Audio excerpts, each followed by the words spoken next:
इस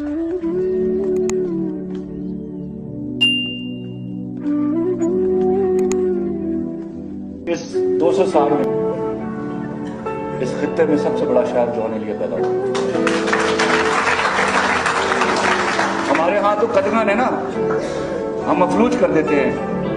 अल्लामा साहब बहुत बड़े शायर, उनको शायर मशरिक बना दिया, तय कर लिया हमने, उनसे बड़ा शायर हमने पैदा नहीं होने देना, क्योंकि अल्लाह नाउज़ुबिल्लाह मिन ज़ालिका, अल्लाह को आप बांध देते हैं कि उन तू बड़ा शायर पैदा नहीं कर सकता।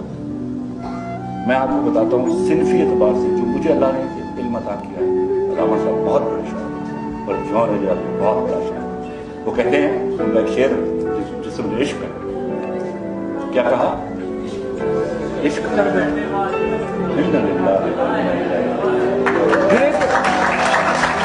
एक शेर इससे भी बड़ा जिस पर मैं अपने सारे दीवान उनके कदमों में रखता हूं। फरमाते हैं, मुझसे मिलने को आप आए,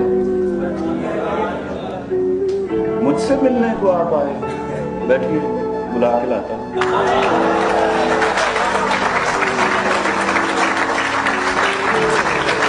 फिर फरमाते हैं, ये तो बस सर ही मांगता है मियां, ये तो बस सर ही मांगता है मियां, इश्क पर करबला का साया है।